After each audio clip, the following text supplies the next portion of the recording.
Bonjour, je m'appelle Diane Lalonde. Je suis spécialiste en recherche et mobilisation pour le Learning Network et au nom du Learning Network et du Centre de connaissances, bienvenue à notre webinaire Partenariat avec les médias pour le changement, perturber les récits préjudiciables sur la violence fondée sur le sexe.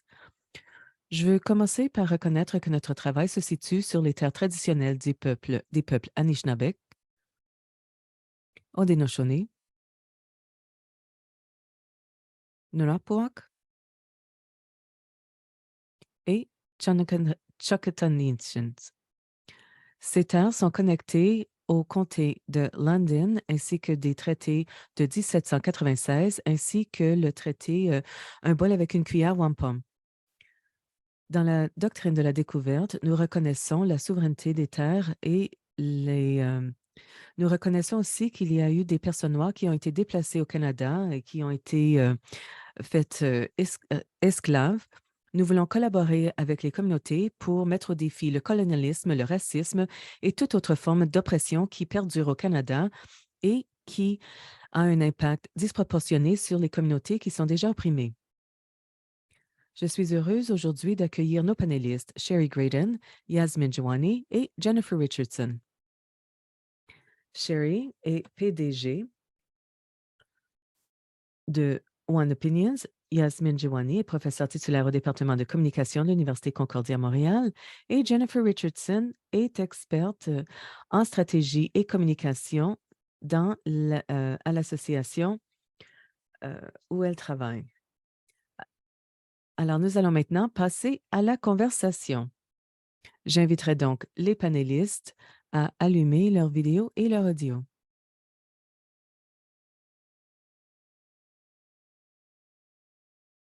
Super, merci. Je sais que je vous ai présenté brièvement et cette première question vous permettra de parler de votre travail qui se rapporte au thème du webinaire. Alors, nous vous demandons si vous, d'après votre point de vue et votre expérience, vous pouvez parler de la façon dont la violence fondée sur le sexe est représentée dans les médias canadiens. Qu'est-ce qui fonctionne bien et quels défis demeurent? Jennifer. Merci, Diane. Merci de m'avoir invité pour cette importante conversation. Je réside dans la région du Niagara, qui est le territoire traditionnel des peuples Haudenosaunee et Anishinaabe, et qui est protégé par le traité Un bol avec une cuillère wampum, ainsi que les traités du Haut-Canada. Je suis heureuse de vivre ici et de travailler avec des peuples autochtones partout au Canada. Alors, rapidement, j'ai quelque chose à mentionner. Il y a probablement des gens qui savent, d'autres qui ne le savent pas. J'ai été victime de trafic, de la traite sexuelle des personnes. Alors, mon travail sur la violence fondée sur le sexe s'est concentré sur la traite des personnes, la traite sexuelle des personnes et, euh, et même et aussi des personnes qui ont été victimes de traite des personnes et qui ensuite ont été assassinées. Le travail que j'ai fait s'est concentré sur ces thèmes et j'ai de l'expérience professionnelle dans le domaine, étant donné le travail que j'ai fait tout au long de ma carrière, mais aussi il y a mon expérience personnelle. Alors, c'est quelque chose que je vais ajouter parce que parfois, certaines choses que je vais dire se rapportent à mon expérience et à mon vécu.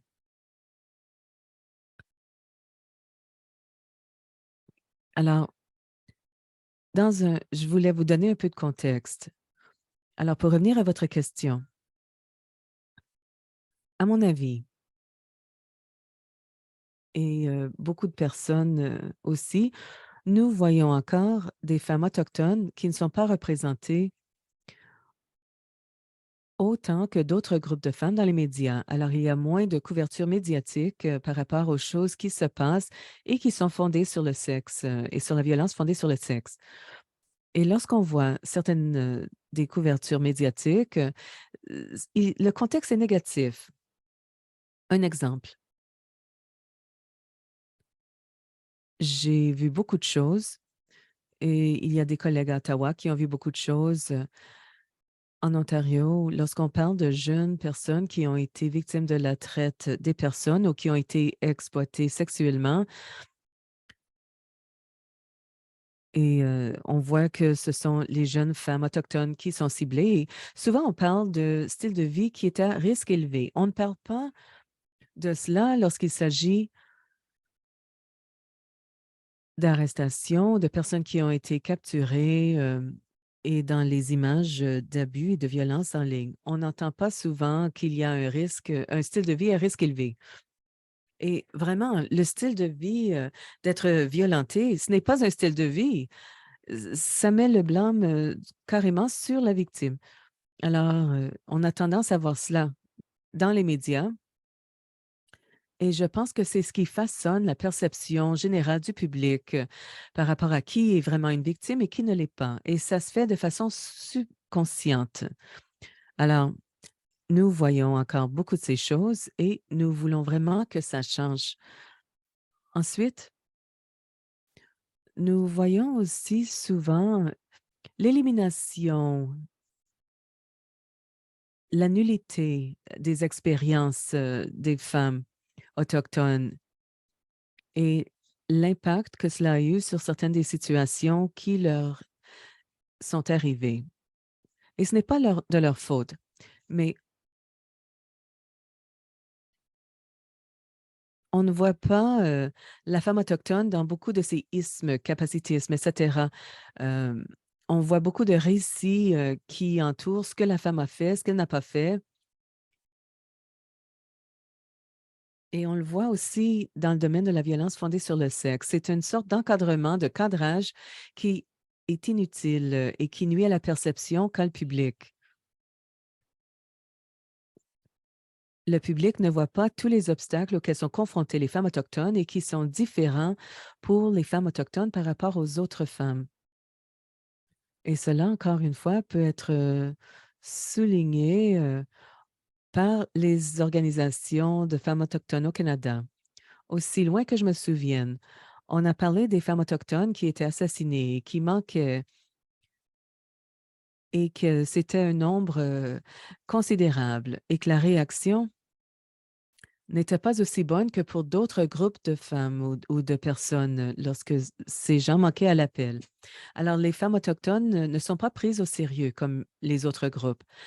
Le travail fait par les femmes autochtones pour que ça soit placé au devant, qu'il y ait une couverture médiatique qui couvre les histoires parce que bien avant cela, ce n'était pas le cas. La couverture médiatique des femmes autochtones n'existait pas. Alors, je salue les femmes autochtones leaders qui ont réussi euh, cet exploit au Canada et aux États-Unis, à faire en sorte que ces récits sont au devant de ce qui se passe et du fait de reconnaître que c'est dû à beaucoup d'échecs systémiques dans notre société. Je me suis aussi demandé s'il s'agissait de préjugés inconscients du côté des journalistes. Ils ne savent pas ce qu'ils ne savent pas. Ils enregistrent les choses d'une certaine façon qui est inutile pour les familles, qui n'est pas utile pour les victimes non plus. Alors, c'est sûr que l'on veut voir du changement. C'est une question assez complexe que vous avez posée. Alors, je vais essayer de la segmenter. Je pense que nous devons aussi voir la colonisation abordée dans les médias. Parce qu'encore une fois, nous ne voyons pas les médias parler de la violence, du racisme, du sexisme, du colonialisme, entre autres. Cela a créé la situation où nous voyons ce qui se passe. Et maintenant, ça nous donne des données. Pour les femmes autochtones, on peut voir que les violences faites aux femmes autochtones sont 3 fois plus élevées que pour le reste. La violence conjugale est 3 fois plus fréquente chez les femmes autochtones. 7 fois, les femmes autochtones sont 7 fois plus susceptibles de se faire assassiner. Alors, moi, ce qui me surprend, c'est qu'en tant que Canadien et Canadienne, les gens ne sont pas gênés. C'est quelque chose d'affreux. Les gens affichent leur drapeau canadien fièrement lorsqu'ils se déplacent dans d'autres pays, mais lorsqu'on parle au public général et pas nécessairement aux gens qui travaillent sur le terrain ou dans le domaine, qui ne comprennent pas les enjeux que cela crée pour les femmes autochtones, les enjeux systémiques. C'est quelque chose de honteux, le fait que notre pays et nos citoyens et citoyennes ne soient pas en colère, qu'il n'y ait pas de protestation, qu'il n'y ait pas de personnes qui parlent davantage et s'inquiètent des femmes autochtones disparues et assassinées. Dernièrement, nous avons essayé d'intensifier la voix de certaines organisations de femmes autochtones à Winnipeg. Nous avons parlé des meurtres en série qui se sont passés et ce n'est pas la première fois que ça se passe à Winnipeg. Et il ne s'agit pas non plus de la première personne qui a assassiné des femmes autochtones et les a mis dans un bac à ordures. Alors pourquoi est-ce que les gens ne sont pas plus en colère dans cette situation? Je pense que c'est quelque chose qui blesse les familles, les proches des victimes. Et c'est quelque chose qui nous blesse, qui devrait nous blesser tous et toutes, parce que c'est la vérité, on le sait maintenant. Il y a eu beaucoup de preuves qui démontraient le nombre considérable de personnes, de femmes autochtones qui ont été victimisées. Un autre défi, je l'ai vu pendant ma carrière et des collègues l'ont vu aussi. C'est le fait de faire en sorte que les jeunes femmes autochtones soient transformées en adultes. Et lorsque les médias le font, les gens ont tendance à penser, eh bien, vous êtes adulte, vous prenez vos propres décisions, c'est vous qui avez décidé de vous trouver dans cette situation, mais ce sont des enfants. Alors là, on voit de jeunes femmes autochtones qui sont adultifiées, si on veut bien, dans les médias, et cela renforce les stéréotypes qu'il y a beaucoup d'organisations de femmes autochtones partout au Canada qui ont vraiment qui ont vraiment combattu contre ces stéréotypes. Certains de mes collègues sont à la conférence au Rwanda pour les femmes. Il s'agit de la conférence sur l'équité la plus importante au monde. Nous lisions récemment que le rapport socio-économique des Nations unies indiquait que ça nous avait pris 186 ans dans le monde à atteindre l'égalité. Et pour combler ces lacunes en matière de protection pour les femmes, surtout pour les femmes minoritaires, les femmes autochtones, c'est 186 ans que ça va prendre, eh bien, ça prendra encore plus longtemps pour ces groupes. Et c'est quelque chose qui doit nous préoccuper. Les médias doivent se pencher sur cet enjeu. Ils doivent aider les gens qui ne travaillent pas nécessairement dans le secteur à comprendre que c'est un enjeu très, très grave. Alors, les femmes représentent 50 de la population et il faut que leur voix soit entendue. Je suis d'accord. Les médias doivent aider à éduquer et informer le public sur certains des enjeux auxquels les femmes autochtones sont confrontées ici au Canada. Bon, alors je peux continuer alors, ou bien je peux céder la parole à quelqu'un d'autre. C'était une question assez complexe. Je vais ouvrir Jennifer. Merci d'avoir lancé la discussion et d'avoir indiqué ce que vous avez constaté et des perceptions que donnent les médias et qui ont un impact sur les perceptions du public. Et Yasmine, ça se rapporte à votre travail. Alors, voulez-vous répondre maintenant? Je veux reconnaître que je me trouve sur le territoire algonquin, dit Yasmine, et en tant qu'immigrante, réfugiée et colonisatrice, j'apprécie beaucoup le fait que je peux me trouver ici et que je peux occuper cet espace. Alors, je commence par cela. Alors, je vais faire un suivi sur les propos de Jennifer, parce que c'est une expérience de première main. Cette expérience riche démontre clairement ce dont je veux parler. Quels sont les schémas? Alors, si j'examine les choses d'une perspective intersectionnelle, eh bien, ça dépend d'où vous vous situez dans les échelons de l'échelle qui a été établie par la suprématie blanche et la colonisation. Si vous êtes femme autochtone, vous allez vous trouver au bas de ces échelons. Alors, le fait d'être victime dépend de ces échelons. Si vous êtes une femme de couleur qui vient d'ailleurs, eh bien, vos expériences seront confinées à cet espace, sur cette échelle. Et ça se rapporte au fait que si l'on pense à l'équité, quel groupe de femmes est en train d'en profiter? Eh bien, ce sont les femmes blanches qui profitent de l'équité. Il faut toujours penser à l'intersectionnalité. Quelles victimes en valent la peine? Quelles victimes sont blâmées? Et quels agresseurs sont exonérés dans tout ce processus? Alors, si je regarde cela d'une perspective d'ensemble, il y a quelque chose qui est très clair. Il y a tellement de signalements de violences faites aux femmes qui se rapportent aux récits communs. Et beaucoup de ces récits parlent de crimes passionnels.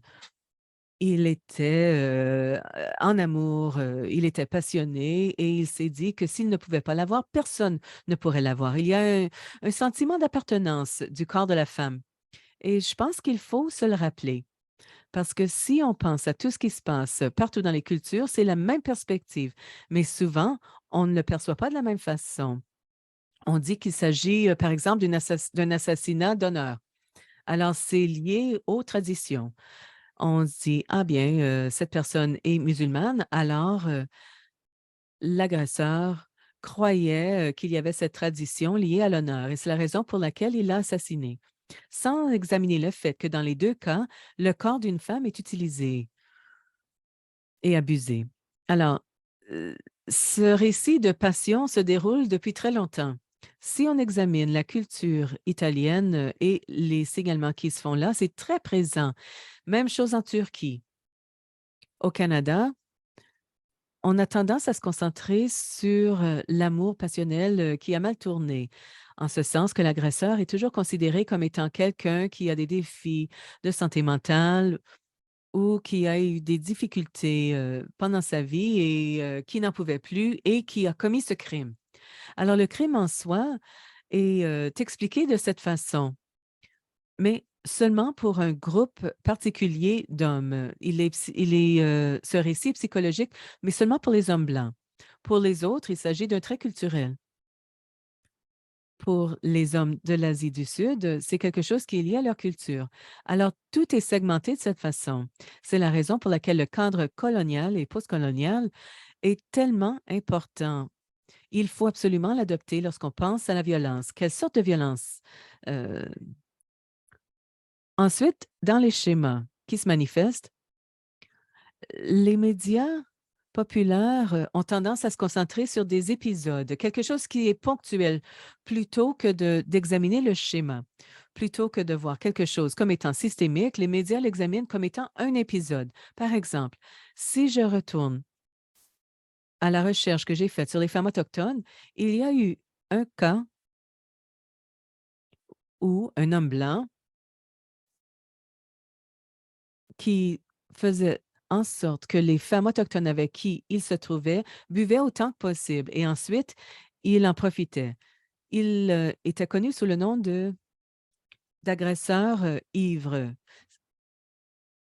Alors, il s'agit d'un exemple seulement et c'est présenté comme un exemple plutôt que d'être intégré à tout le schéma de ses comportements depuis la colonisation et ce qui se fait, aux femmes autochtones. Alors, comment on enlève le pouvoir et l'autonomie aux femmes autochtones et comment on blâme les victimes. Et c'est cette culpabilité que Jennifer a mentionnée.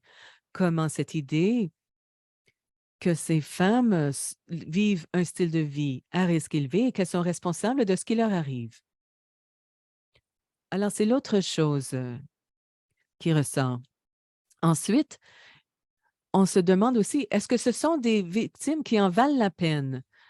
Alors, si on a un portrait de femme comme étant responsable de leur propre destin, eh bien, dans ce cas-là, elles ne sont pas des victimes qui en valent la peine.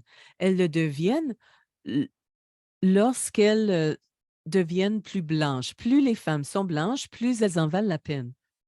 Et on le voit. Je l'ai vu en fait dans la couverture médiatique que j'ai analysée pour les filles Shefia qui avaient été assassinées par leur père et leur frère. Et en fait, lorsque ces filles étaient représentées comme nous, elles voulaient un style de vie comme nous, en gros, comme une personne blanche.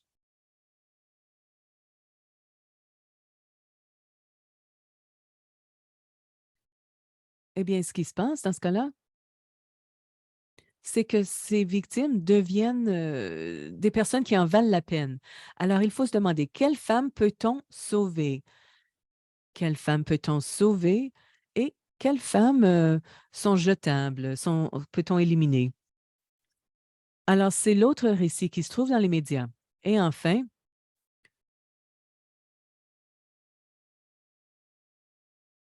lorsqu'on parle de blâmer la victime,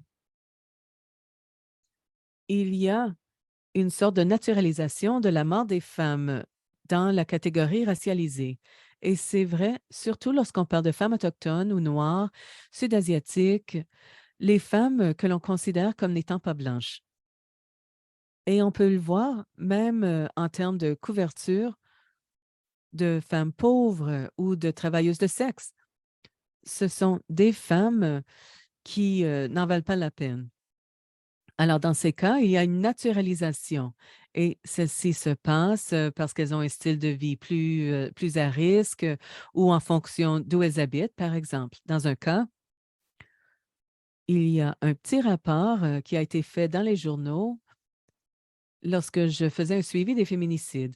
Cette femme a été tuée parce qu'elle vivait seule dans un appartement, dans un gratte-ciel. Alors, si on disait que c'est un homme qui avait été tué, eh bien, il n'y aurait jamais eu ce genre d'explication. Alors, le cadrage qui se fait par rapport à cette culpabilité, qui se fait par rapport au groupe de femmes qui peuvent souffrir et être victimes, eh bien, ça résonne avec les récits. Quelles femmes vivent seules?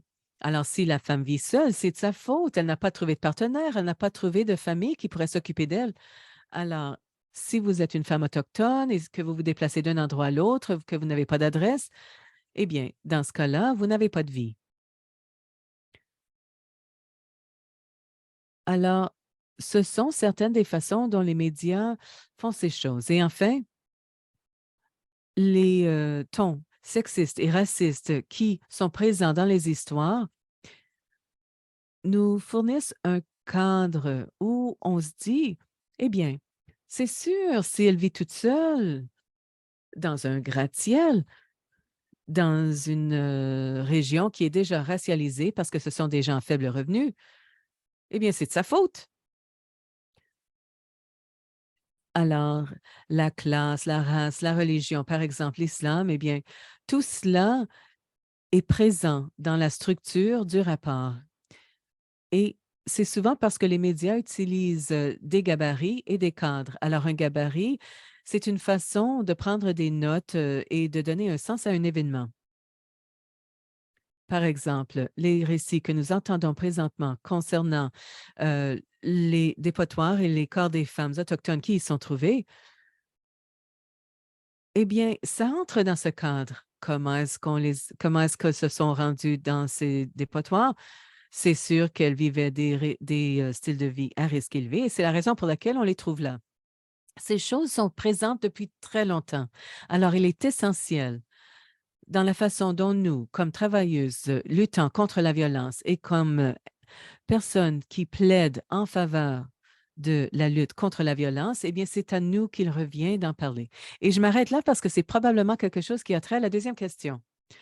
Ah oui, merci. Il y a tellement de points communs entre vos propos et ceux de Jennifer. On voit la culpabilité des femmes, le blâme, la hiérarchie de femmes qui en valent la peine. Alors, vous avez toutes les deux parlé de ce thème. Alors, Sherry, je vais vous donner l'occasion de parler davantage de la façon dont les femmes sont exclues des médias et de la façon dont les femmes qui essaient d'intégrer les médias font face à de la violence. Merci beaucoup. Je suis située sur le territoire du traité 7 à Calgary où j'habite, je travaille et je joue. Alors, je veux retourner dans l'histoire. Le cadre qu'on utilise a été informé par de la recherche qui a été menée dans les années 90 lorsque c'était fait par Media Watch. On a examiné dans les journaux combien de fois on citait les femmes par rapport aux hommes dans les journaux partout au Canada. Et on a fini par voir que lorsqu'on a examiné les données à la fin de l'étude, j'ai examiné 15 journaux et je peux vous dire que c'était la quatrième année de l'étude et tout à coup, il y avait eu une augmentation de 3 seulement, mais nous nous sommes dit, wow, c'est considérable, on est en train de faire des gains. Mais ce qu'on a découvert, c'est qu'une des raisons pour laquelle les femmes en 92 étaient plus citées qu'auparavant, c'était que la date qu'on avait choisie a coïncidé avec la date après l'arrestation de Paul Bernardo. Alors, l'augmentation des 3 a découlé des références faites à ces victimes, Kristen Mahaffey et Leslie French. Nous allions appeler le rapport les femmes qui meurent pour essayer de faire la une. Mais plus tard, il y a eu un projet de surveillance des médias qui a examiné la présence des femmes dans les nouvelles partout dans le monde et on a déterminé que les femmes étaient plus susceptibles de faire la une comme victimes de violences que dans toute autre capacité.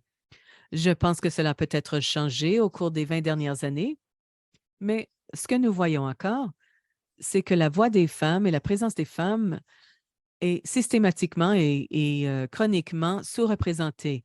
On nous cite environ 30 du temps la lacune, les écarts qui existent entre les genres.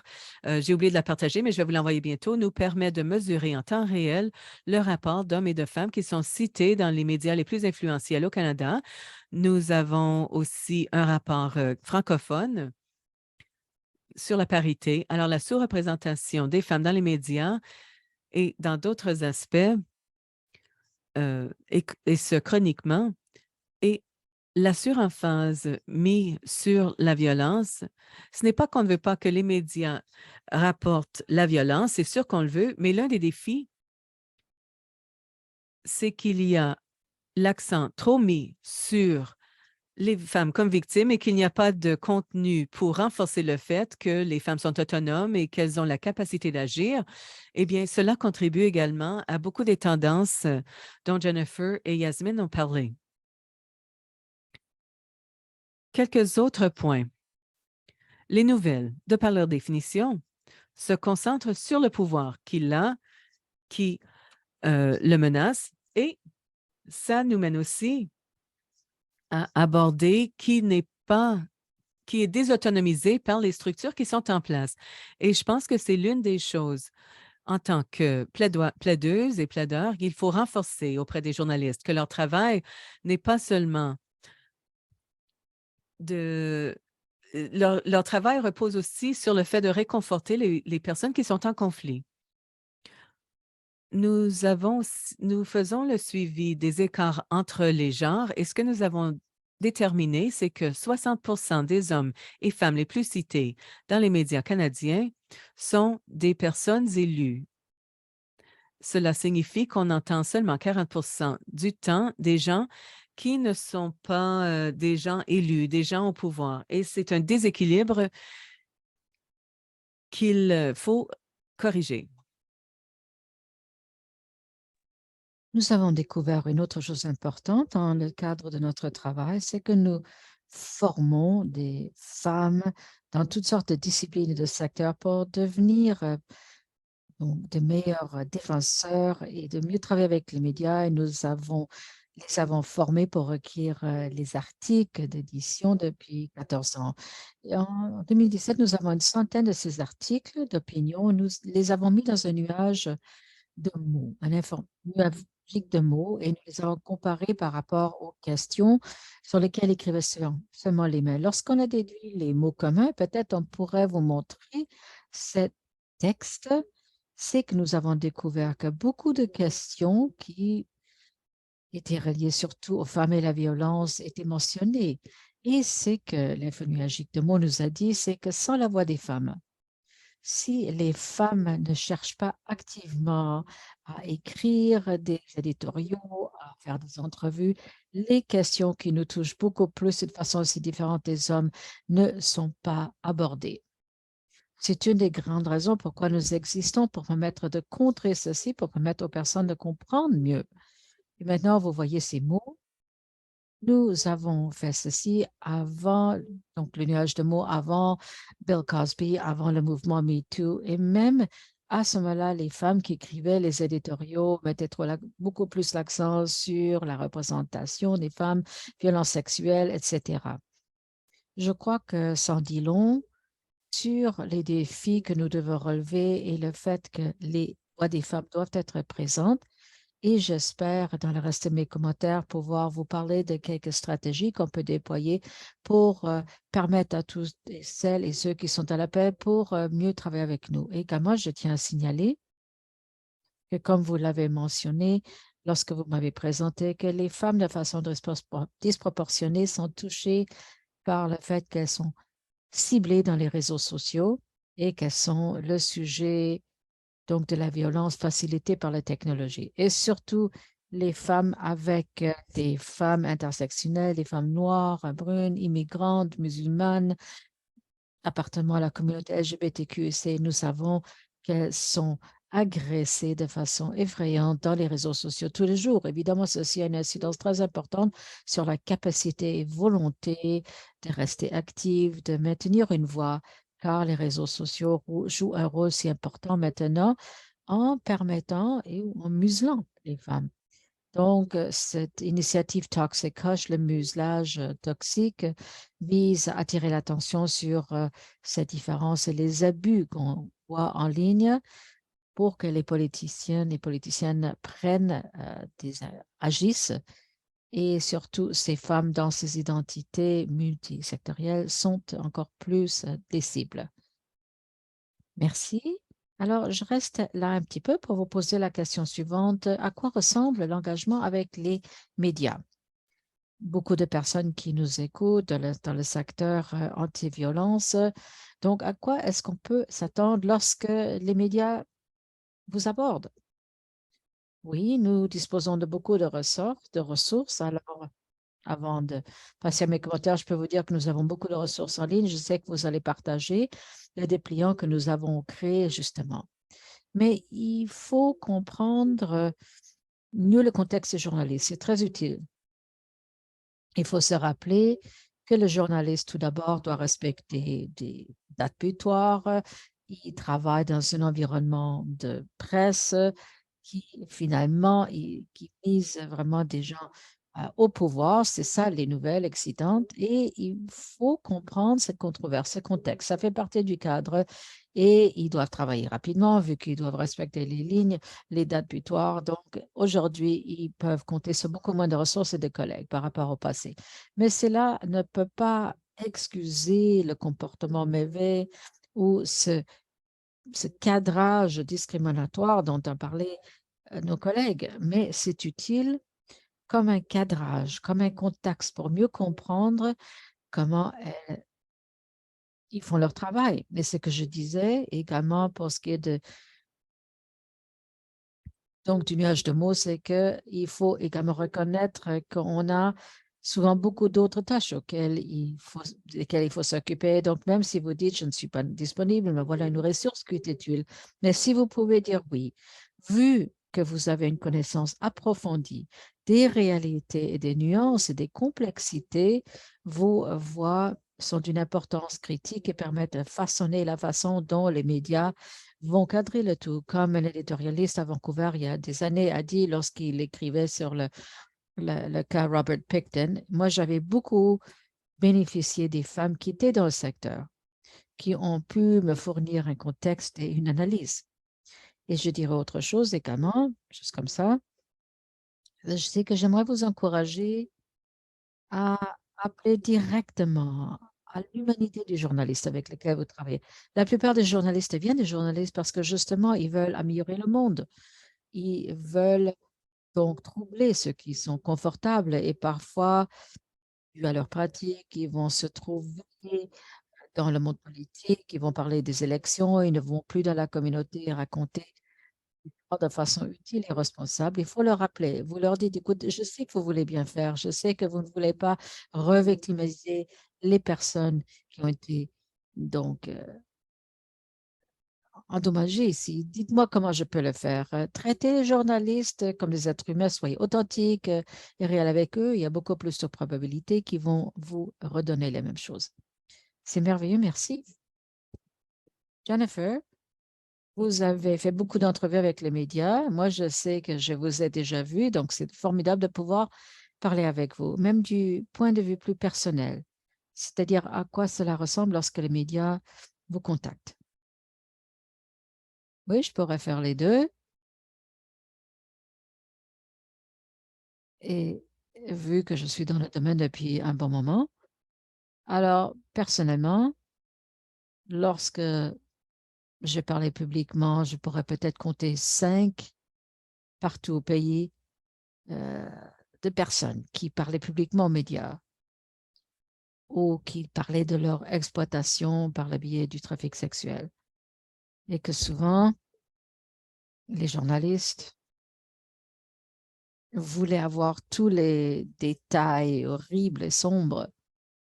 Et encore une fois, j'ai beaucoup travaillé avec les médias et dans mon rôle professionnel et à l'échelle personnelle, c'est ce qui se vend. Malheureusement, c'est ça. Il est triste que dans notre société, les gens veulent savoir qu'il y a des choses sabreuses qui se passent et ils veulent savoir ça de leurs médias.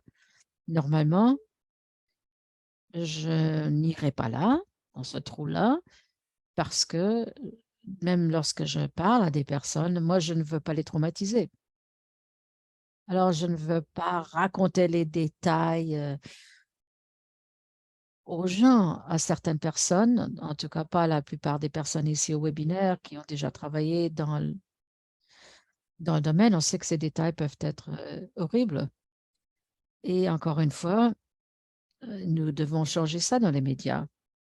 C'est-à-dire, on ne veut pas toujours chercher ces détails sabreux, terribles, mais qui était cette personne plutôt? Et qui sont ces personnes? Quelle est cette personne? Que pense la communauté de ces personnes? Donc, il faut changer, si vous voulez, le récit. Donc, voilà, c'est pas seulement une liste des choses terribles qui me sont arrivées, et voilà qui étaient ces personnes. Pour revenir sur le point de Sherry, il faut également humaniser les personnes, surtout lorsqu'on s'adresse aux journalistes, donc faire appel à cet aspect de leur personne. Et le défi de taille, parce que justement, Jasmine en parlait, c'est-à-dire on va mettre les gens dans des catégories dépendant de leur niveau de privilège. Et encore une fois, donc les personnes autochtones et racialisées, LGBTQ, etc., n'ont pas ça. On n'a pas ce privilège automatique sur lequel on peut se replier. Moi, je suis une femme blanche aux yeux bleus, mais certainement, je peux compter sur ce privilège. Mais cette déshumanisation se produit très jeune. Les femmes autochtones ont été sexualisées par les colons depuis le début des temps, et par d'autres au pays, et dans beaucoup de formes de médias, pas seulement les médias, comme on les entend, comme les nouvelles, mais également dans les programmes pour enfants. Pocahontas, c'est justement un excellent exemple. C'est une histoire d'amour, mais non, elle a été kidnappée, elle a été agressée sexuellement par un homme blanc. Et les gens montrent ça à leurs enfants. Et encore une fois, il y a cette réalité selon le groupe de personnes. Et c'est ce que disait Sheridan, justement, où nous vivons dans une société où on a une vision complètement truquée de la chose. Je crois qu'il faut sensibiliser le public sur cette réalité. Et c'est ce que j'essaie toujours de faire, absolument, dans mon rôle comme donc directrice de communication de mon organisme et également dans mon rôle comme personne qui a été victime du trafic sexuel. Peut-être parler au nom de personnes qui peut-être ne croient pas encore avoir trouvé leur voie. Et justement, il y a une chose dont on a parlé, c'est que il ne suffit pas de coller des étiquettes sur des personnes comme étant des Donc, des victimes de trafic sexuel ou des victimes de violences, etc. Encore une fois, il s'agit d'étiquettes. Pour certaines personnes, cette étiquette reste collée à elle. Cette étiquette est difficile à changer. Il est difficile de se déplacer de ça. Donc, on doit voir la force dans les personnes est très importante également. Je sais qu'encore une fois, je prêche à ma paroisse, mais dans ce webinaire, mais je crois qu'il est important que lorsqu'on s'adresse aux médias, on essaie d'y tisser le fait que oui, chez Anois, donc notre mission consiste à célébrer, honorer les femmes autochtones.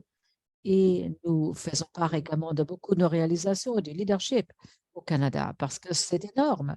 Mais souvent, on n'entend pas parler de ça. On ne célèbre pas ça forcément. Et encore une fois, pour revenir sur un des points soulevés par Sherry et également de Yasmine, c'est qu'il n'existe pas beaucoup de places sécuritaires pour les femmes de couleur dans les médias au Canada.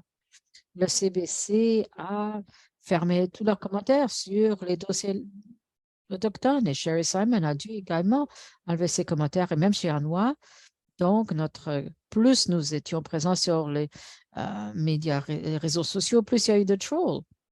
Et on continue tout le temps d'éliminer les commentaires sexistes, stéréotypés de la part des personnes qui, encore une fois, sont très ignorantes et connaissent vraiment pas les véritables réalités dans des femmes autochtones, bien qu'ils y aient contribué. D'ailleurs, ils continuent à y contribuer dans nos communautés. Mais en énonçant toutes ces mauvaises choses, je pense néanmoins qu'il y a quand même des bonnes choses que nous avons vues, qui encore une fois ont permis de faire valoir les voix des femmes autochtones au premier plan. Et c'est pour ça qu'il est important de parler en solidarité. ANWA est une des plus grandes organisations des femmes autochtones au Canada. Et en faisant ce travail, notre organisation a vraiment essayé de cibler donc également l'effort de réunir les autres organisations des femmes autochtones autour de la table. Maintenant, nous pouvons compter sur une assez grande organisation qui permet d'amplifier ces messages provenant des petites organisations, communautés. Et également, il faut reconnaître le pouvoir de cette force collective. Et il me semble que nous avons connu certainement des coups de réussite. Nous ne sommes pas tout à fait là où nous voulions atterrir encore, mais c'est des petites étapes vers une bonne direction. Mais également, les réseaux sociaux peuvent être utilisés négativement par les acteurs de crime et les personnes qui font du mal aux femmes autochtones et de façon générale. Mais en même temps, les réseaux sociaux ont permis à ces communautés également de créer leur propre récit. Et pour nous, c'est important parce que pour beaucoup de personnes, et encore une fois, si vous travaillez dans les médias et vous avez une date limite, et il faut sortir le dossier, il faut écrire l'article rapidement, rapidement, parfois ces récits n'est pas tout à fait ce que l'on voudrait avoir. Moi, cependant, lorsque je travaille avec les journalistes et je retourne et je commente et je dis, vous, écoutez, vous ne l'avez pas tout à fait bien fait. Et lorsque je le fais, 95% du temps, on change l'article. Vous pouvez rappeler le journaliste et dire, écoutez, c'est pas ça que je voulais dire, vous ne l'avez pas tout à fait eu là. Et je crois que c'est une autre bonne astuce. Mais également la technologie, où tout le monde a une caméra sur le téléphone et on peut rapidement enregistrer des choses. Encore une fois, c'est utile. Cela permet de valider les communautés marginalisées. C'est une voix et qu'elles expriment depuis longtemps, donc tout le monde a fait fi. On s'est dit, mais non, ça ne s'est pas produit, il n'y a pas de crise des femmes autochtones disparues, assassinées au Canada. Mais non, il n'y a pas de ces tombeaux de masse, ça n'existe pas. Alors, ce qu'ils veulent, c'est quelque chose de nouveau. Mais je crois qu'en partie, la technologie a permis aux communautés autochtones et les femmes de créer leur propre récit et l'exprimer comment elles le vivent. Que ce soit le fait qu'on est attaqué en public, agressé verbalement par quelqu'un dans le public, et encore une fois, les façons dont maintenant les cellulaires avec caméra peuvent saisir des événements qui se produisent en temps réel. Ça nous a aidés également. pour les communautés et les femmes autochtones. Certainement, ça a été utile. Est-ce que vous voulez que je parle maintenant d'engagement? Oui, oui, ça nous aide quand même. Et merci beaucoup de nous parler de ça. Je ne savais pas on pouvait rappeler le journaliste. Oui, oui, oui, on le fait souvent. J'aimerais bien entendre un peu Yasmine. On vous reviendra à Jennifer pour tout ce que nous avons abordé ici. Également, quelles sont les stratégies tangibles qui vous ont été utiles pour ce qui est de la collaboration avec les médias? Alors, moi, je vais puiser dans les commentaires de Sherry et Jennifer et dans leurs travaux, c'est-à-dire comment changer ces récits. Je crois que c'est ce qui est important. Comment changer ces récits et comment contrer les cadres existants? Eh bien, une des choses, c'est qu'il faut connaître le contexte, comme Sherry l'a dit. Alors, comment travaillent ces journalistes, comme Sherry l'a dit? Maintenant, lorsqu'il s'agit de la violence faite aux femmes, la plupart du temps, dans les rapports, ces rapports viennent de la police, des ressources. Donc, s'il vous plaît, donc les postes de police, effectivement, ont leurs réunions où les médias sont présents et c'est là où ils vont expliquer ce qui est arrivé, ils vont indiquer les faits. Mais avoir un travailleur anti-violence présent en ces réunions ou que la personne soit là aux communications, au point de presse est une façon de changer l'histoire. Ça ne devient pas justement une autre statistique sur un tel et tel corps qui a été trouvé, plutôt le récit par d'une personne, un individu dont le corps a été trouvé. C'est une chose qui a bien fonctionné, certains groupes l'ont essayé, surtout en Australie.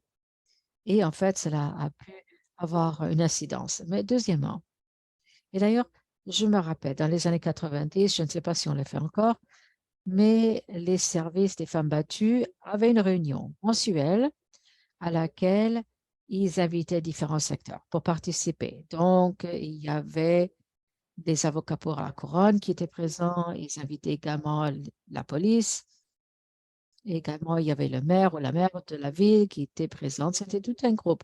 Et ce qu'ils allaient faire, c'est qu'ils allaient fournir l'information qui avait été donnée. Il disait, bon, cette personne qui a été tuée, donc voilà, voilà son récit. C'est une autre façon euh, qui permet d'avoir un impact. Et troisièmement, c'est le contexte.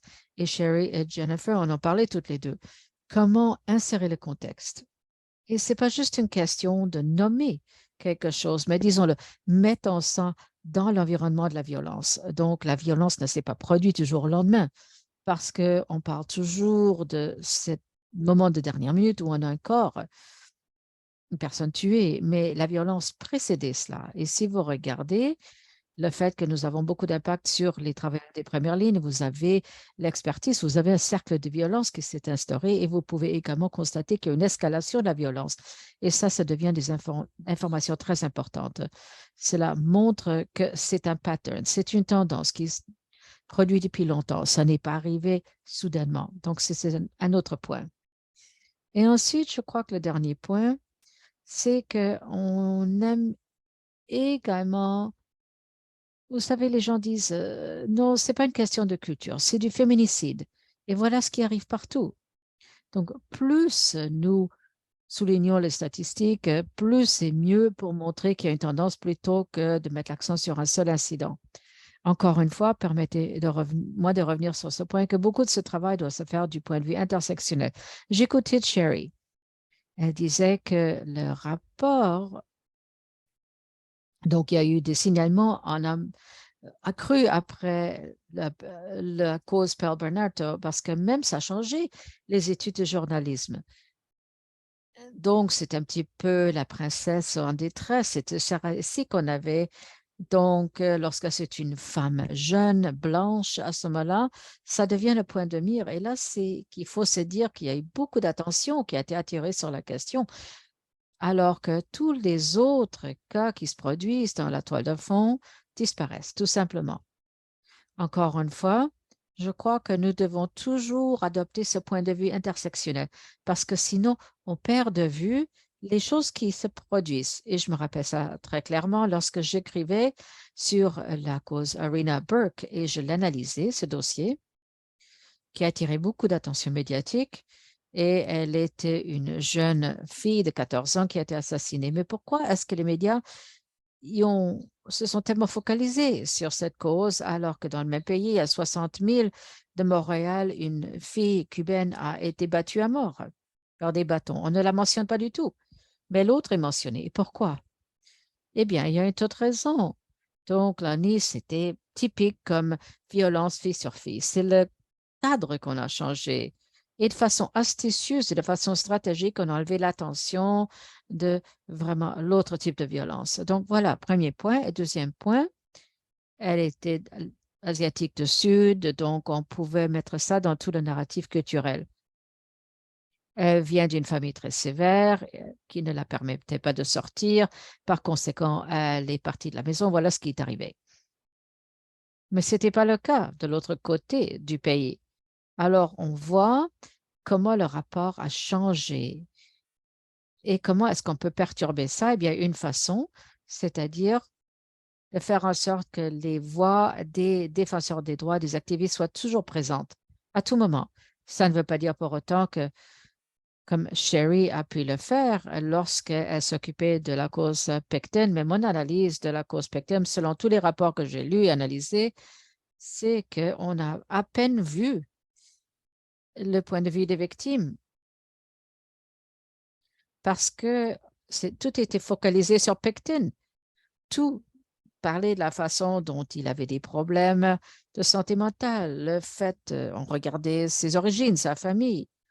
C'était pas juste parce qu'il y a eu tout un mouvement et c'est là où entrent en jeu les réseaux sociaux. Donc, il y avait tout un mouvement des marges, de la communauté, c'est-à-dire comme les cinéastes au Conseil des films du Canada qui tournent des films sur la question. Il y a eu également des médias communautaires qui ont soulevé cette question. Il y a eu des publications. Je me rappelle que j'écrivais des articles. Et c'est pas avant qu'il y ait eu ce ralliement, cette mobilisation, qu'on a compris quel était l'autre côté, qu'on le voyait. Mais lorsque finalement on a vu les femmes autochtones comme des femmes, encore une fois, on s'est retrouvé dans le piège du langage bourgeois. C'est-à-dire, elle était mère, sœur, fille, tout est très bien, sauf qu'elle était première et tout d'abord, c'était un être humain. Donc, où est le cadre des droits de la personne? Où est-ce que cela entre en jeu? Et je crois qu'il est très important que nous recherchons toujours ça. Donc, comment y raconter ces dossiers? Comment pouvons-nous perturber la façon dont on raconte ce récit pour qu'on puisse trouver des points d'ouverture et insérer? Alors, ce qui arrive aux femmes autochtones se produit même au Mexique, se produit dans d'autres régions du monde également. Ou encore une fois, vous avez une logique de la colonisation, c'est-à-dire si on peut utiliser ces femmes, on peut les sauver. Comment est-ce qu'on peut les utiliser dans les maquis-d'Aura où les femmes qui ont des doigts agiles peuvent fabriquer toutes sortes de choses et en même temps deviennent de la main-d'œuvre à bon marché. Donc, elles ne comptent pas. On peut les sauver comme ça, mais si on ne peut pas les sauver, bon, on les laisse tomber tout simplement, on les met quelque part. Il faut toujours regarder ça et je crois que ça fait partie du portrait d'ensemble.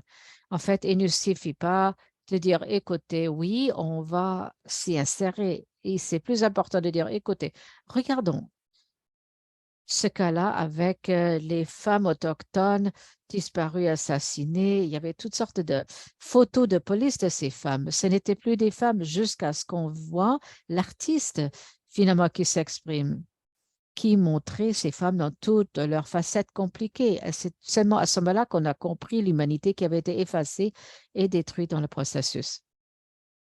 Je crois faut voir ça vraiment dans tout le contexte. Ce n'est pas seulement les médias qui comptent, mais également il faut savoir quels sont les points de pression que nous pouvons y mettre. Et je me rappelle clairement, dans une situation de travail, c'était donc on a pu s'insérer le point de vue parce que on essaye de voir quels sont les trous médiatiques. Et c'est là où Sherry a travaillé. Elle a dit, écoutez, oui, les journalistes ont des dates limites très serrées, mais si oui, qui peut être là? Par exemple, assister aux réunions. Mais la chose terrible aussi, c'est que cela nous impose le fardeau de faire ce travail. C'est souvent du travail non payé ou sous-payé et nous sommes censés d'être là pour nous assurer que notre voix et nos points de vue soient tenus en compte. Et c'est pour ça qu'il est impératif d'avoir cette représentation dans les médias. Nous devons toujours nous rappeler que les médias ne sont pas différents de nous, c'est nous également. Et également, en partie, il faut savoir, avec ces délais serrés, le fait que les salles de nouvelles se rétrécissent, il y a de moins en moins de journalistes. Comment ensuite jouer avec ça? Une façon de trouver une solution, c'est que si jamais cette ressource baisse, nous essayons de voir comment les journalistes trouvent des dossiers et c'est grâce aux réseaux sociaux. C'est là où les réseaux sociaux relèvent de leur importance parce que c'est nous qui nous leur donnons les histoires, les dossiers. Et si vous regardez des choses telles que la campagne, donc être victime de viol qui n'a jamais été rapporté, lancé par d'autres journalistes, ça a généré énormément d'attention médiatique. Et je crois qu'en fait, ça a propulsé l'enquête même du Globe, qui était énorme, qui soulevait le fait que beaucoup de femmes, énormément de femmes ont été victimes de viols et ne l'ont jamais signalé parce qu'elles n'avaient pas les ressources d'aller à tous ces postes de police et de déposer un rapport. Finalement, bon, ils sont allés et ils ont donné des données à la police pour recueillir ces dossiers. C'est là qu'on voit également le jumelage des ressources. Mais c'était les femmes qui étaient journalistes, qui étaient expérimentées, donc avaient eu des expériences de première main. Mais voilà un autre cas où on peut voir l'impact. Et Kimberly Crenshaw et son groupe a une campagne Say Our Name, c'est-à-dire dites notre nom aux États-Unis, que se fie beaucoup sur le journalisme sur les réseaux sociaux, c'est-à-dire dites notre nom et ça les humanise. Je me rappelle qu'avec les femmes autochtones, des femmes disparues, assassinées, un de mes étudiants et de mes étudiantes, à l'époque, en utilisant ces tactiques, est allé justement sur la rue Sainte-Catherine à Montréal et a écrit le nom de chacune des femmes autochtones qui avaient été assassinées ou étaient disparues. C'est le genre de tactique qu'il faut déployer. Donc, il faut continuer avec les médias traditionnels, mais il faut également savoir comment on peut y incorporer des perspectives et comment faire en sorte qu'ils se fient sur nous et que nous soyons nous les raconteurs des récits. Je crois que ça devient un cas très important. Le fait d'être présent justement à ces conférences de presse, des postes de police, c'est très important. C'est très important pour les militantes, pour vos organisations. Vous devez être là. C'est vous qui devez faire le problème de contact avec la communauté. Vous devez connaître qui est là et vous devez travailler avec eux. C'est pas pour dire que nous allons nous retrouver dans une situation où nous n'allons jamais être en mesure d'écouter ces histoires terribles ou vraiment d'être éliminés parce que chaque fois que nous nous adressons aux médias, nous sommes toujours à risque, surtout comme des femmes de couleur, des femmes autochtones, des minorités sexualisées, nous sommes toujours à risque de faire en sorte qu'on va utiliser nos histoires contre nous ou qu'on utilise nous contre nous. Et c'est là où il y a cette solidarité sur laquelle nous pouvons compter, qu'on peut déployer et que nous pouvons créer à travers les groupes devient impérative. C'est-à-dire Insight, c'est un groupe aux États-Unis où il y a des femmes autochtones, des femmes de couleur, des femmes palestiniennes. Toutes ces femmes-là travaillent partout sur le terrain ensemble pour contrer ces récits. Ce sont des exemples, tout comme le fait de travailler avec des universitaires et des journalistes, les bureaucrates féministes également. Donc, au gouvernement, si, par exemple, je me disais, comment est-ce que nous sommes arrivés au point où Statistique Canada comptait ces corps? C'était grâce à ces fonctionnaires féministes. Et je crois que c'est ici qu'on peut créer des ponts et la collaboration devient importante. Et on ne peut pas laisser perdre ça de vue parce que nous travaillons contre un système, une structure qui existe depuis des centaines d'années. Le système patriarcal existe depuis, mon Dieu, depuis le début des temps. Et comment est-ce que nous, comme femmes, avons dû toujours été obligées de nous battre sans tomber dans ce pattern patriarcal, c'est-à-dire il va s'occuper de moi si je ne dis rien. Alors, je vais m'arrêter là. Merci beaucoup. Merci beaucoup d'avoir identifié le retour à notre titre. Il ne faut pas juste être présent, mais il faut perturber ces récits. Je sais que beaucoup de militantes anti-violence sont familières également avec ce travail de perturbation. Alors, j'aimerais en arriver à la question, la dernière, c'est-à-dire quels seraient les conseils que chacune d'entre vous aurait pour nous dans le secteur VFS, quelque chose qu'on peut tirer comme leçon de ce webinaire, c'est-à-dire comment travailler avec les médias. Ensuite, on va passer à la période de questions-réponses. Je vois qu'il y a beaucoup de questions qui sont saisies dans le chat. C'est fascinant. Peut-être je me remettrai à vous, Sherry. Qu'est-ce que vous donneriez comme conseil? Liz English, justement, en a parlé dans le chat et je l'avais également mis dans mes notes. C'est-à-dire, il faut souligner ce recadrage dont nous avons parlé. C'est tellement important, mais également de façon délibérée, de façon explicite, il faut dire aux journalistes, il ne faut pas se concentrer les choix et des comportements des femmes, mais plutôt des choix et des comportements des hommes. C'est tellement évident et tellement simple, mais ce n'est pas ça le défaut, ce n'est pas la position de défaut, comme on nous l'a déjà dit. Donc, privilégier ça dans toute conversation est, à mon sens, vraiment important. Et d'ailleurs, pourquoi posons-nous des questions et pourquoi mettons-nous l'accent, pourquoi partageons-nous les détails du comportement de la femme, son vêtement, la raison pour laquelle elle était dehors. Il faut mettre l'accent sur les choix des hommes d'agresser, d'harceler et d'abuser. Et j'aimerais également parler du pouvoir détenu par les médias et leur capacité de mettre en branle le changement. Et oui, c'est du travail non payé, c'est en plus de ce que vous faites déjà. Mais pour moi, une des manifestations profondes d'un impact rapide pour le changement, c'est lorsque Sunny Mariner, Ottawa, et Lisa Sheehy, une avocate et professeure de droit à l'Université d'Ottawa, était, à ma compréhension, parmi les premières personnes qui ont commencé à parler du modèle de Philadelphie pour l'évaluation, la façon dont les postes de police et les corps policiers traitaient des plaintes d'agression sexuelle et comment ils les traitaient avec sérieux, non? Et donc, Sherry Mariner en a parlé à un comité parlementaire de chez He a écrit un éditorial dans le Globe and Mail ou dans le Ottawa Citizen, je ne me rappelle pas du journal. Dans un an, le Globe l'a repris et a fait une série d'enquêtes extraordinaires très longues. Et un an plus tard, ils ont fait le suivi, ils ont fait une évaluation de tous les corps policiers au pays qui avaient changé leur pratique. Et ça, c'est un changement systémique.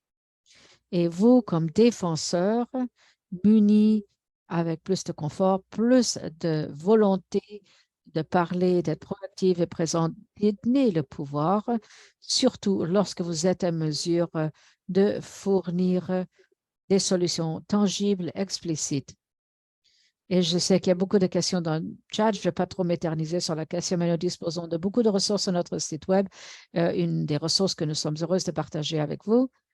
Mais s'il y a une chose précise que je dirais, c'est-à-dire comment on travaille avec les journalistes qui font des entrevues, en plus de ce que j'ai déjà dit, c'est qu'il faut travailler pour rendre votre libellé le plus concret possible. Aussitôt qu'on s'écarte et on commence à utiliser des mots universitaires, donc des énoncés vagues avec lesquels ne sont pas à l'aise les journalistes, ne savent pas trop comment les traduire vers leur public. C'est-à-dire, si les gens ne connaissent pas déjà une question, ne se préoccupent pas de cette question, vous n'en parlez pas dans les mots qu'ils peuvent comprendre et visualiser, ça ne va pas les intéresser. Et peu importe si on leur donne donc les détails sur l'agression, le crime, etc., qui arrive victimiser la victime, c'est pas ça, mais ce qu'il faut faire, c'est faut fournir un récit alternatif et des solutions de façon dans un langage accessible, qu'on n'a pas besoin d'interpréter, qu'on peut tout simplement citer verbatim. Et on a beaucoup d'exemples de ressources qui peuvent vous aider. C'est formidable, merci. On va également partager les ressources avec vous. Sans doute, ça va être passionnant. Jennifer, quelques mots de conseil de votre part. Moi, j'avais une liste que j'utilise depuis des années, mais on a déjà mentionné quelques points, mais ce qui est très important, c'est bien connaître son public. Il faut cibler le public et il faut comprendre qu'est-ce qui va attirer leur attention, qu'est-ce qu'ils vont saisir, ça c'est important. Il faut savoir où frapper les gens. Souvent, même dans la traite des humains, ça peut arriver très jeune dans la vie des gens. Souvent, je vais commencer avec ça. Je vais dire, écoutez, ça arrive aux petits de 10, 11, 12 ans et la plupart des gens se préoccupent des enfants. C'est toujours ça dans toutes les cultures, dans les sociétés, on se préoccupe des enfants. Ouais, ça, c'est vraiment mon entrée en la matière. Donc, il faut connaître son public, il faut savoir ce qui va les interpeller, c'est important. Et également avoir également un message clé et objectif. Et également, la plupart des gens ne vont pas comprendre, donc, comme Sheridan l'a dit, ils ne vont pas comprendre le cadre compliqué. Et c'est comme ça que vous adressez aux journalistes. Vous allez faire beaucoup de corrections. Ce n'est pas forcément utile, car comme nous l'avons déjà dit, beaucoup de ce travail consiste à le faire vraiment l'impromptu. Et ce n'est pas forcément rémunéré. Pour les organisations autochtones, elles sont absolument sous-financées, surtout les femmes, les organisations de femmes autochtones, elles vont sans doute essayer de faire ça vraiment de façon improviste. Donc, il faut avoir la possibilité de prendre du recul et de reconnaître les avantages qui peuvent en découler pour les personnes qui travaillent sur le terrain, qui font ce travail. Et encore une fois, je crois que ça peut aider. Également, l'ancien appel à l'action. C'est important. Et essayer d'utiliser des journées qui sont déjà connues par le grand public ou réunir plusieurs groupes de personnes, avoir des mois de sensibilisation. Ceci est très utile, ça permet de faire adhérer plus de personnes. À ce moment-là, on utilise déjà un événement, les gens sont déjà au courant du sujet, donc on utilise ce moment. Également, il faut être en mesure de connaître les questions qui seront posées. J'ai beaucoup travaillé avec les médias dans ma vie professionnelle et personnelle. J'essaie de connaître les journalistes. Donc, je sais lesquels des enjeux sont importants pour eux. Et si on va faire un dossier, je sais si oui ou non le journaliste va s'intéresser à une question ou non, dépendant de la question dont nous parlons. Donc, c'est utile de connaître les journalistes dans votre communauté et quels sont les enjeux qui sont importants pour eux et qui va vouloir collaborer avec vous. Donc, encore une fois, je crois qu'il faut essayer de transmettre ce message. Ils vont transmettre le message pour vous et on va se servir de la capacité du journaliste pour interpeller un plus grand public. Et également les campagnes. Encore une fois, c'est des groupes communautaires qui ont lancé des campagnes. Donc, il y a eu ces campagnes lancées qui ont commencé avec quelques femmes seulement. Donc, on se dit, mais voilà ce qui se passe et les gens se demandent, mais pourquoi est-ce qu'on n'en parle pas? Donc, plus de personnes le font, encore une fois, plus on attire attention. Donc, sur les réseaux sociaux également, les gens vont s'y intéresser et ça va interpeller les gens. Donc, plus de personnes vont lire le message et vont en apprendre davantage. Je crois que c'est vraiment important. Mais j'ai découvert qu'encore une fois, et souvent, et d'ailleurs j'en suis absolument coupable, souvent nous ciblons d'autres groupes de femmes pour nous aider à prendre le contrôle ou amplifier notre voix. Alors que dans certains regards, aspects, nous devons essayer de voir qui sont les coupables, les abuseurs. C'est ce que Sherry disait. Pourquoi toujours focaliser sur les victimes? Et je crois que vous avez également découvert ça, Yasmine, dans votre recherche. C'est qui les responsables de ces gestes? Pourquoi est-ce que nous ne parlons pas de ces personnes? Ça semble toujours être dans un rôle assez minimisé. Donc, nous ne disons pas, non, ces personnes sont victimisent des personnes dans la communauté. Donc, on essaie de focaliser le message sur les acteurs des crimes. Et encore une fois, je crois que ça peut aider à faire valoir notre message. Et il faut également être un peu souple. Je sais que je me répète, mais il faut connaître également le cycle des nouvelles. Encore une fois, si vous êtes une petite organisation, vous n'avez pas de ces ressources, essayez de vous associez avec des grandes associations nationales, par exemple, des organisations de femmes qui ont les ressources, ça peut être utile. ANWA est une de telle organisation, nous avons beaucoup de chapitres et nous pouvons travailler avec beaucoup de chapitres, nous les aidons.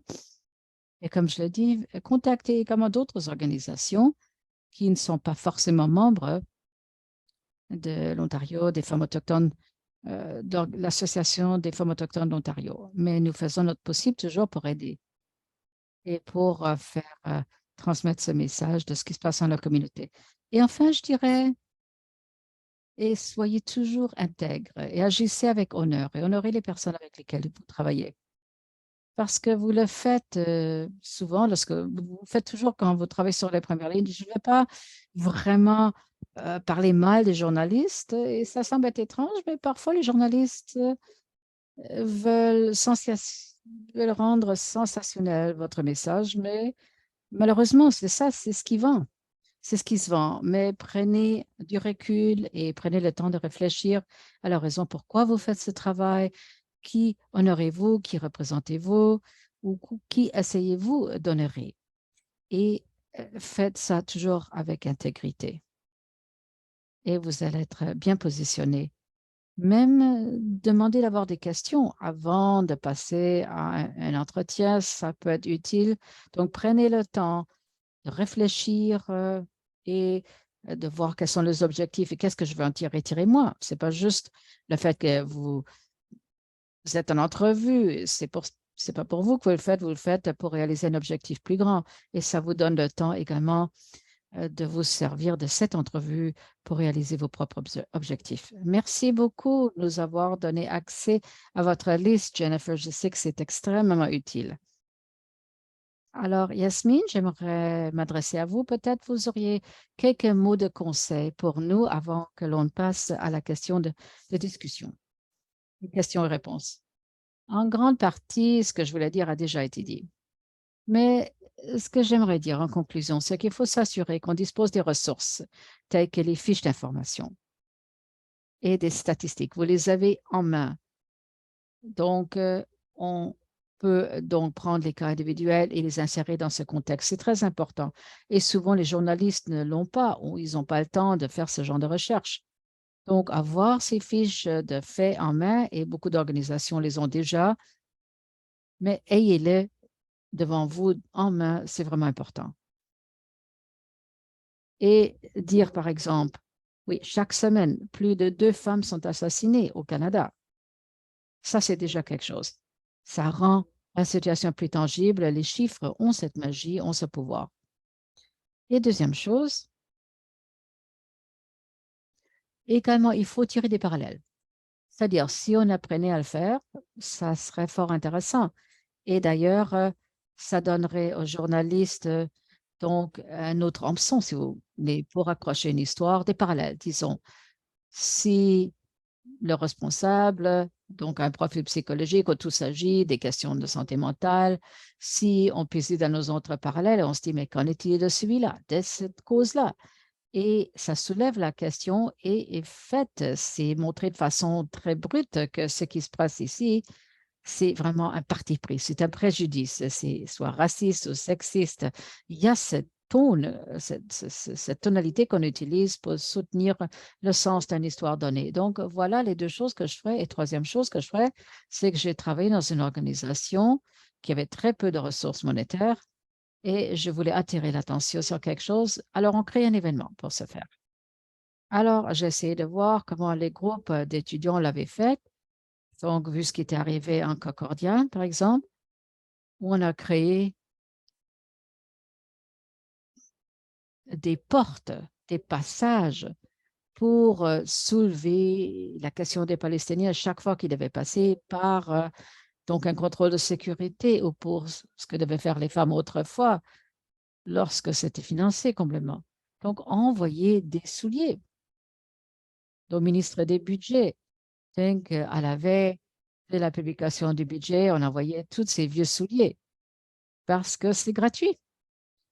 Et donc, la tradition veut que les ministres des Finances Donc, allez toujours acheter une nouvelle paire de souliers lorsque le budget va être déposé. Donc, connaître ces choses-là et intervenir comme ça, ou par exemple, ce que fait a fait un groupe, c'est-à-dire un groupe de défense des réfugiés, était d'avoir des sacs de cadavres dans lesquels on met des cadavres en bas de l'escalier des parlements pour montrer combien de personnes sont mortes. Donc, en partie, ce travail se fait déjà pour les femmes autochtones au niveau de la robe rouge, les œuvres d'art, etc. Mais comment aller plus loin, comment en faire un événement? Parce que lorsque vous créez un événement, à ce moment-là, vous pouvez appeler les médias, vous pouvez les inviter, vous organisez une conférence de presse et ça, c'est une façon qui nous permet d'insérer nos récits.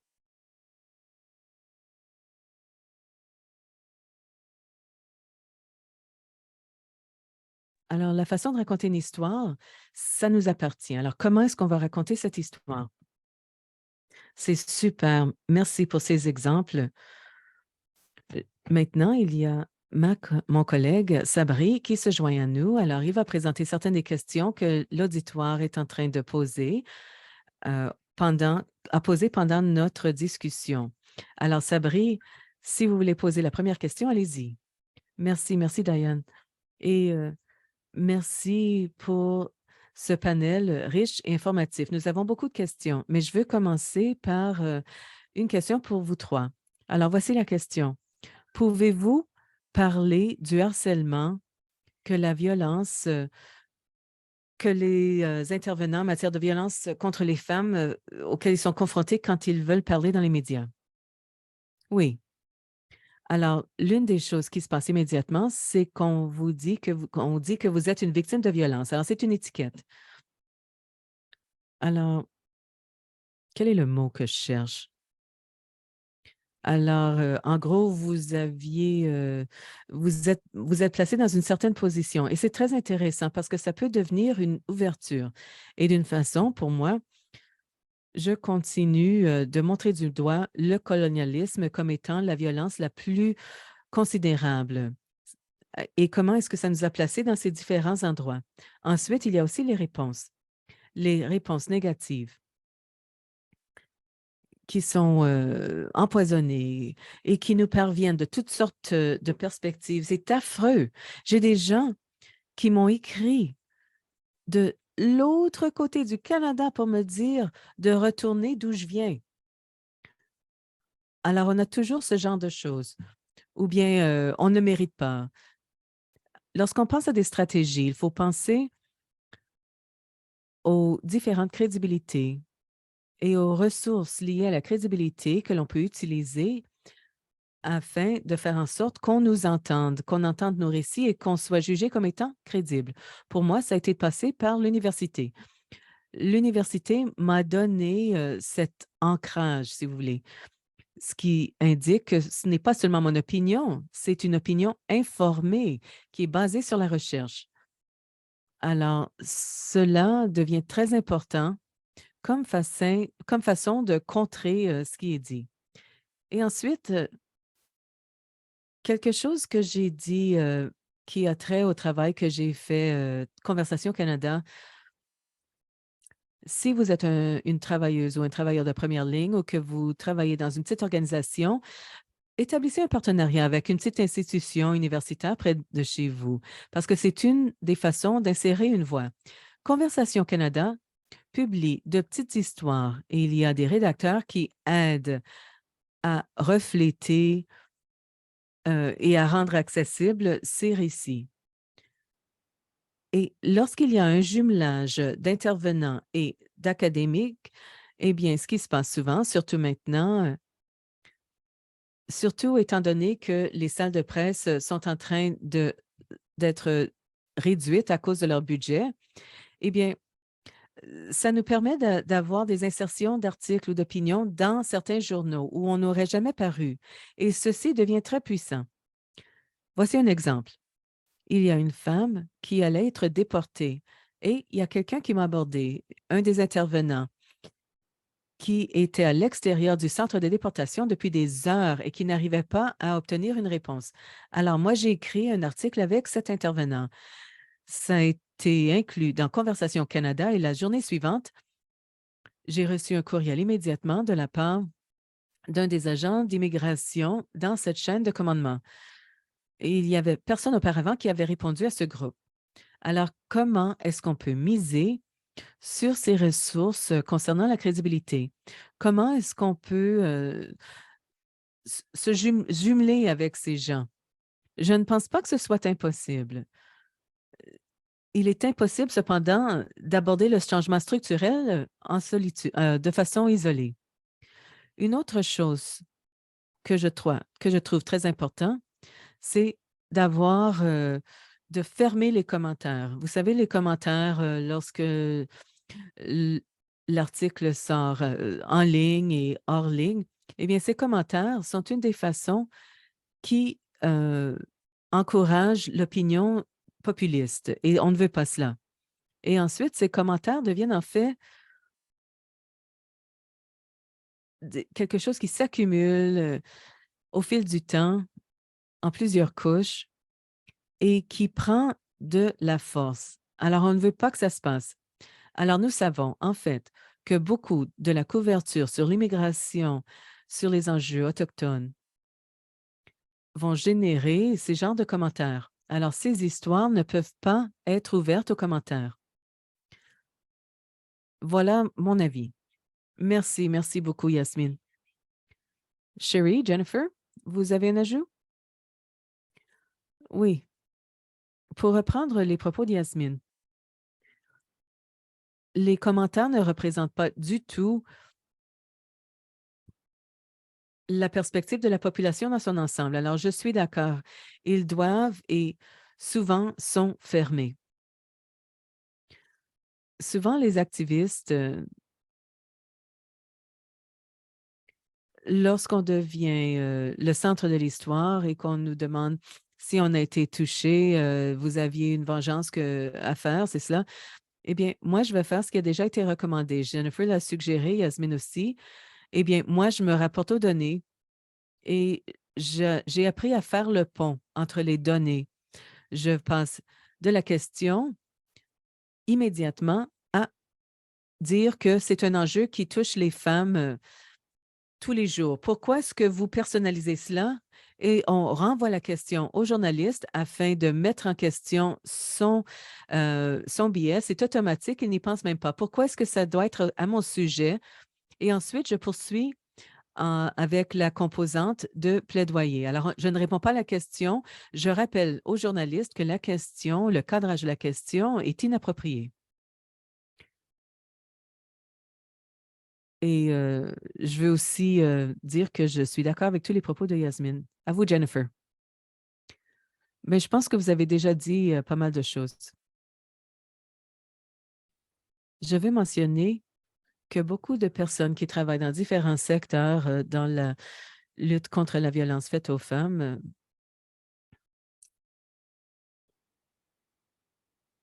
par exemple, les organisations de femmes autochtones, eh bien, on ne peut pas entrer dans la salle sans qu'il y ait quelqu'un qui ait perdu un proche, quelqu'un qu'ils aimaient dans la salle. Alors, c'est très, très personnel. Et lorsqu'il y a, par exemple, les commentaires, vous savez, Yasmine, moi, j'ai tendance à ne pas les lire. Je les lis seulement parfois parce que je sais qu'il y a des trolls. Il y a des gens qui vont me harceler personnellement en fonction de ce que j'ai dit. Nous avons une équipe à Ottawa qui essaie de retirer les commentaires négatifs, pas parce qu'on veut enlever la voix des gens, mais parce qu'on ne veut pas que les gens qui ont déjà beaucoup souffert, qui ont déjà eu beaucoup de traumatismes dans les systèmes, continuent de souffrir en lisant les commentaires qui sont faits. Lorsqu'on parle des femmes qui ont été violées sexuellement ou qui sont disparues ou qui ont été assassinées, ou ces autres enjeux auxquels font face les femmes autochtones chaque jour. Alors, encore une fois, si c'est ce que vous faites, il faut prendre soin de vous, surtout si vous êtes travailleur ou travailleuse de première ligne. Vous subissez déjà les impacts quotidiens. C'est un traumatisme secondaire. Vous savez, il faut se soigner. Et il faut, comme Sherry l'a dit, il faut savoir qu'il y a certaines personnes qui vont vous contacter pour, euh, pour être négatifs. Alors parfois, il faut apprendre à savoir ce que c'est, à le reconnaître et à ne pas le prendre personnellement. Ça ne se rapporte pas à vous du tout, c'est leur propre ignorance qui est en jeu. Alors, je pense qu'il faut en être conscient.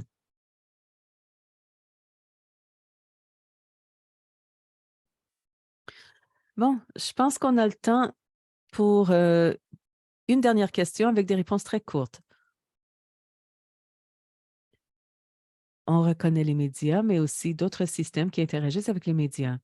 Alors, quelqu'un voulait savoir quel rôle joue ou pourrait jouer le gouvernement canadien lorsqu'il s'agit de façonner ou refaçonner les récits des médias. Oh boy. Oui, c'est une question assez longue, hein. Oui, vous savez, le gouvernement essaie d'intervenir dans les médias sociaux avec le projet de loi qui est là depuis plusieurs années, qui est très controversé, qui essaie de perturber et de mettre au défi les médias sociaux et les résultats présentement. Les résultats présentement sont que les géants médiatiques menacent le gouvernement canadien de ne plus partager des histoires de nouvelles qui proviennent de sources canadiennes. Cela a des implications considérables, surtout compte tenu du travail que nous faisons pour les journalistes indépendants, etc. Alors, en tant que personne qui examine cette question depuis plusieurs années, je vous dirais que il n'y a pas de façon évidente et claire pour le gouvernement d'intervenir dans les enjeux dont on a parlé aujourd'hui. Intervention qui sera efficace. Et ensuite, je dirais que de l'autre côté, le gouvernement fédéral doit rendre responsables les médias, les géants médiatiques, des nouvelles qui sont présentées sur leur site. Et d'autres pays de l'autre côté de l'océan sont intervenus et ça a aidé. Et le Canada devrait suivre ce qui se passe en Europe et au Royaume-Uni. Mais en termes de journalisme, je pense que c'est vraiment tout un défi.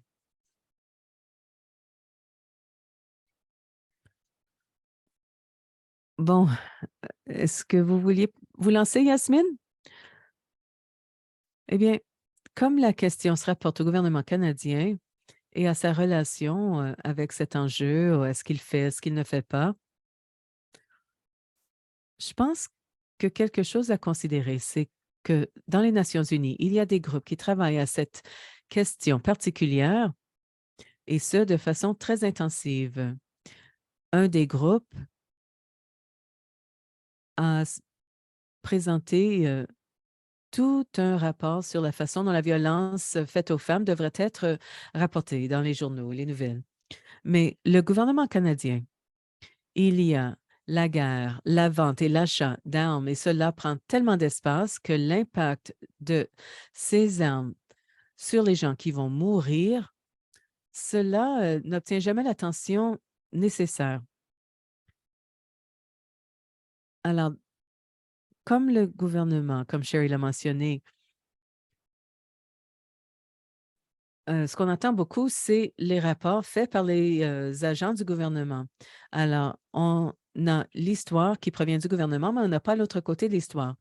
Mais il y a des ministères du gouvernement qui offrent clairement une alternative si on leur donne la parole, mais souvent, ce n'est pas le cas.